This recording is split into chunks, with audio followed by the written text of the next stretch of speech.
6장 14절에서 18절 말씀. 바리새인들은 돈을 좋아하는 자들이라.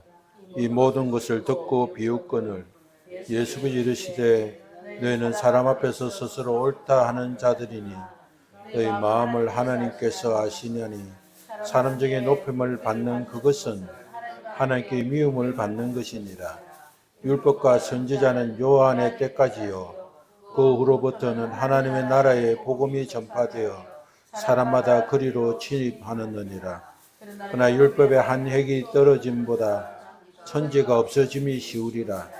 무릇 자기 아내를 버리고 다른 데 장가드는 것도 간음함이요 무릇 버림당한 여자에게 장가드는 자도 간음함이니라. 아멘. 건강한 신앙생활을 하고 있다면 우리의 삶의 기준은 점점 달라집니다. 처음 신앙생활 할 때는 세상의 기준으로 하나님을 찾습니다. 그래서 세상의 성공이 신앙의 기준이 되기도 합니다.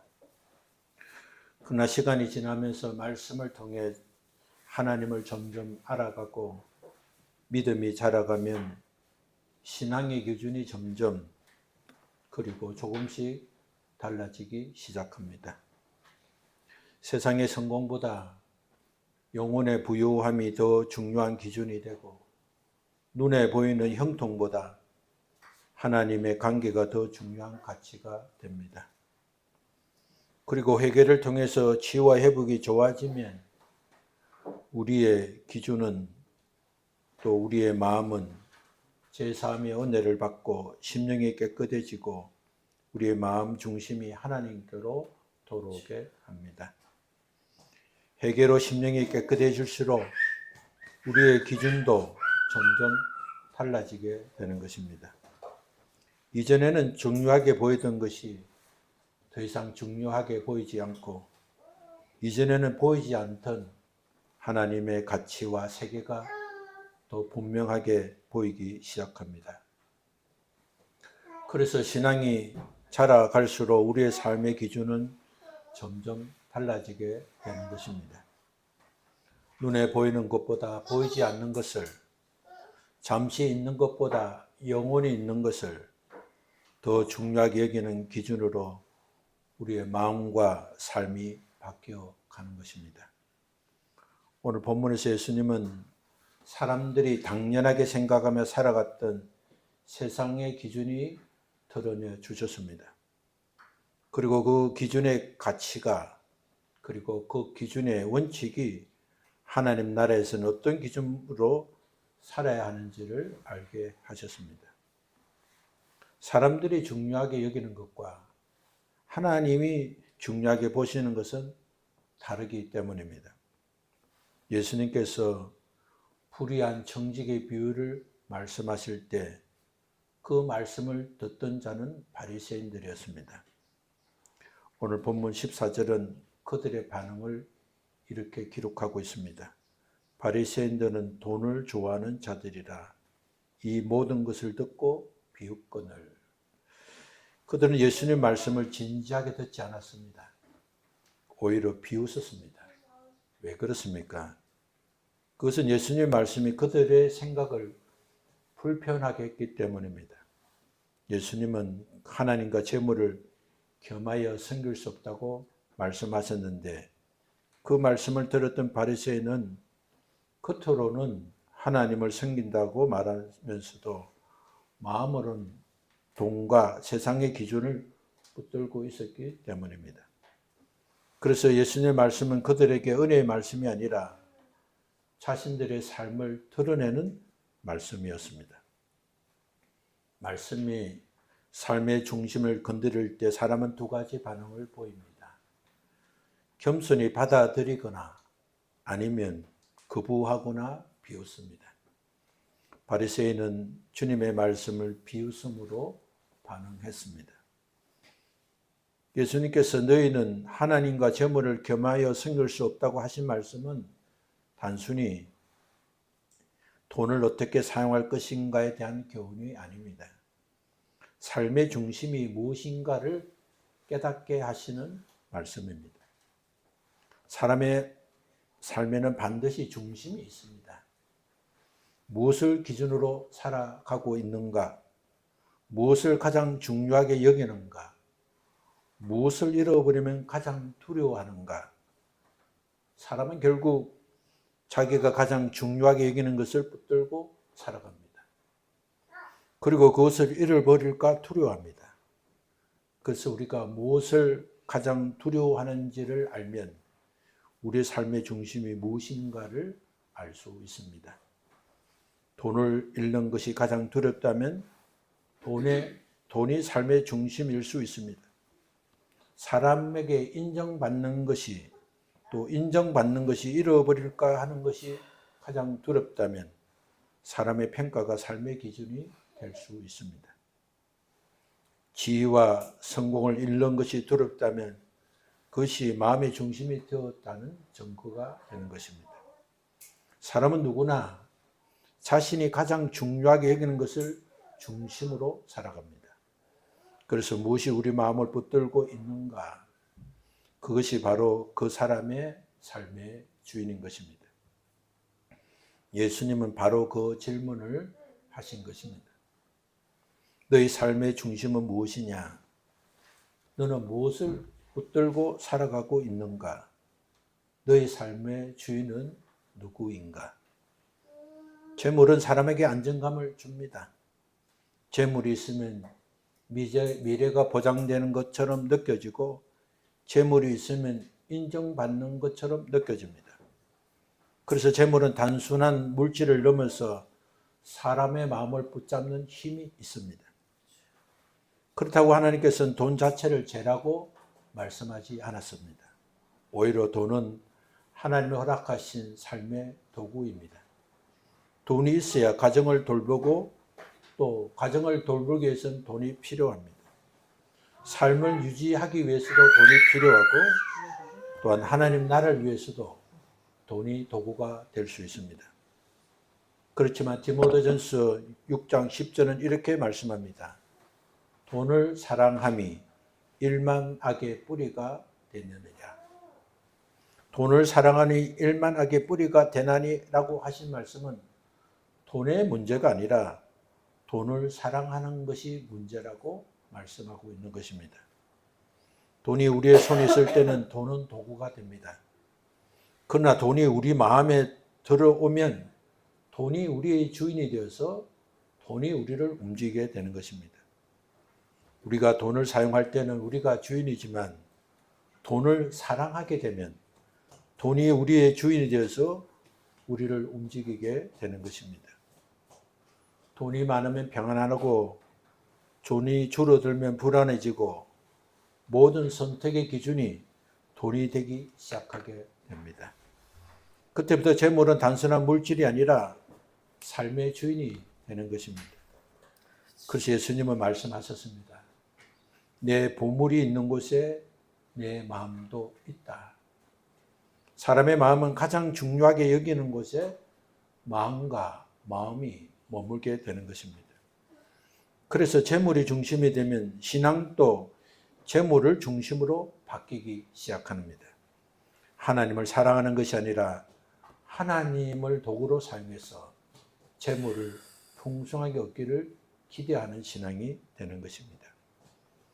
바리새인들이 바로 그런 모습이었습니다. 겉으로는 경건했습니다. 기도했고 금식하고 율법을 지켰습니다. 사람들이 보기에 매우 신앙 있는 사람, 좋은 사람들로 보였습니다. 그러나 하나님의 말씀은 그들의 중심을 이렇게 말합니다. 바리새인들은 돈을 좋아하는 자들이라. 여기서 좋아한다는 원문을 보면 단순히 호감을 갖고 좋아한다는 뜻이 아니라 돈을 사랑한다는 의미를 갖고 있습니다. 그래서 예수님 말씀은 그들에게 불편하게 들렸고 그들은 예수님의 말씀을 듣고 비웃었습니다. 예수님은 이어서 이렇게 말씀하십니다. 율법과 선지자는 요한의 때까지요.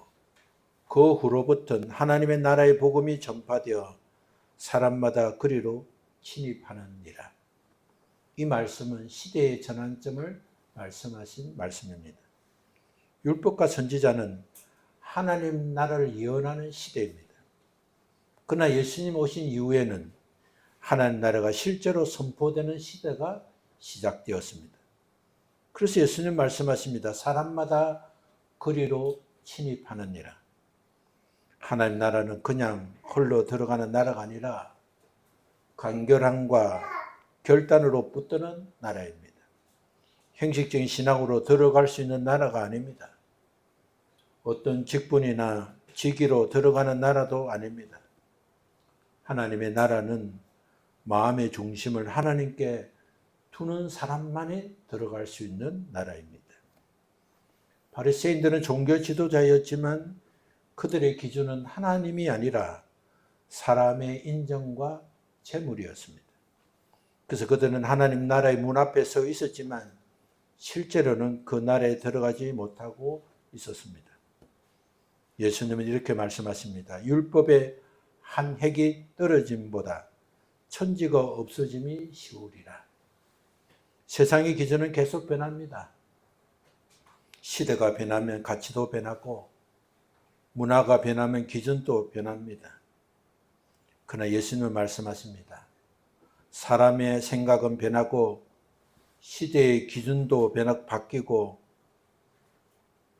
상과 현실의 기준은 달라질 수 있지만 하나님의 기준은 바뀌지도 변하지도 않는다고 말씀하셨습니다. 하나님의 말씀은 변하지 않습니다. 하나님의 말씀은 가장 작은 부분까지도 무너지지 않는 영원한 기준입니다. 바리새인들의 문제는 율법을 버린 것이 아니라 자기 편의대로 해석하고 변질시킨 것입니다. 그러나 하나님의 기준은 사람의 편의에 따라 바뀌지 않습니다. 당시 종교 지도자들은 사소한 이유로 이혼을 허락했습니다. 자기 편의가 기준이 되어서 이혼을 허락했습니다. 그러나 예수님은 말씀하십니다. 결혼은 사람의 편의로 만든 제도가 아니라 하나님이 세우신 언약입니다. 그래서 결혼의 기준도 사람의 생각이 아니라 하나님의 기준입니다. 오늘 주신 말씀은 우리에게 중요한 질문을 합니다. 세상의 기준을 따를 것인가? 하나님의 기준을 따를 것인가? 세상의 기준은 성공과 인정과 재물입니다. 사람들은 그것을 붙들고 살아갑니다. 그러나 하나님 나라의 기준은 다릅니다. 하나님 나라의 기준은 보이는 것이 아니라 마음의 중심입니다. 성공이 아니라 하나님과의 관계입니다. 사람의 평가가 아니라 하나님의 말씀입니다.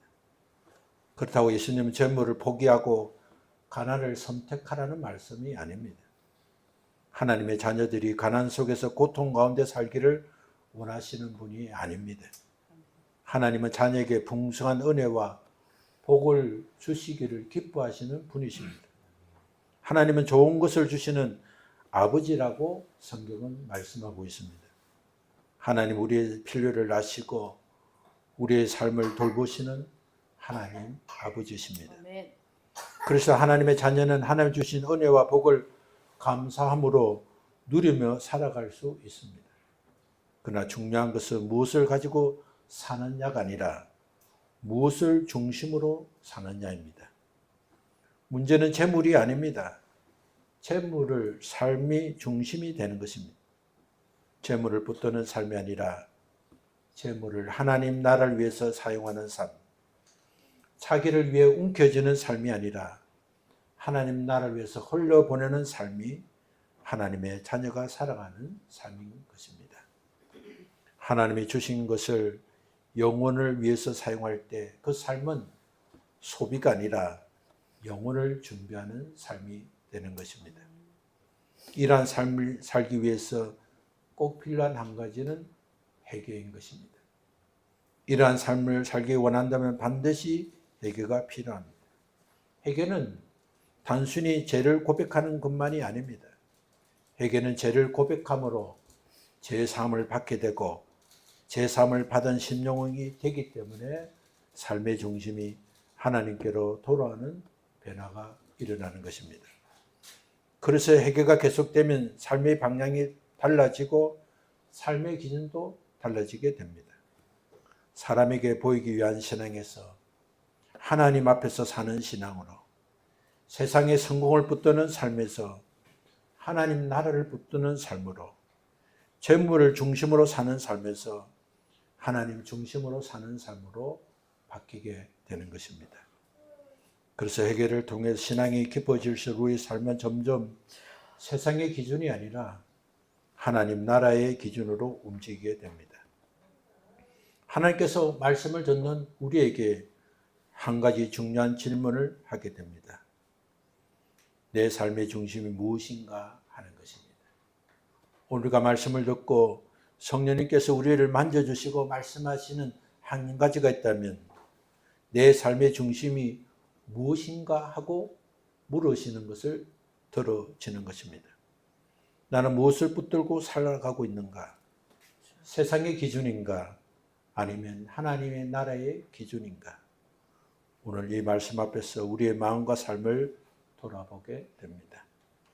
바라기는 우리 주님께서 우리의 삶을 붙들어 주셔서 우리의 삶의 중심이 재물이 아니라 하나님이 되게 하시고 세상의 성공이 아니라 하나님 나라가 되게 하시고 사람의 인정이 아니라 하나님의 기쁨이 되게 하시기를 간절히 소원합니다. 언제나 우리의 삶을 주님께 맡기고 날마다 말씀 앞에서 자신을 돌아보고 회개의 길을 걸어가는 우리 모두 되시기를 우리 주님 예수님 이름으로 축원합니다. 함께 일어나서 기도하겠습니다.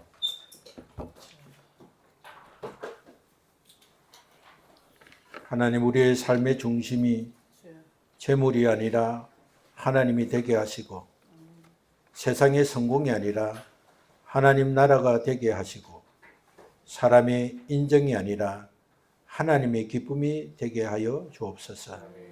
그렇게 되면 세상에서 낙오자로 실패자로 사는 것이 아니라 하나님이 더하여 주시는 복을 받고 자녀와 후손이 하나님이 주시는 풍성한 은혜를 누릴 뿐만 아니라 우리의 여성 동안 서로 사랑하고 서로 아끼고 서로 도와주는 화목하고 행복한 가정이 되며 우리의 남은 생애가 하나님 나라를 건설하는 데 쓰임받아서 우리의 생애가 마치는 그날 주님으로부터 칭찬받고 착하고 충성된 종이라 인정받을 뿐만 아니라 우리가 신고 행한 대로 하나님께서 영원한 날에서 누리게 된다는 온전한 뜻을 깨닫고 믿음으로 전진하는 우리 모두가 되게 하여 주옵소서.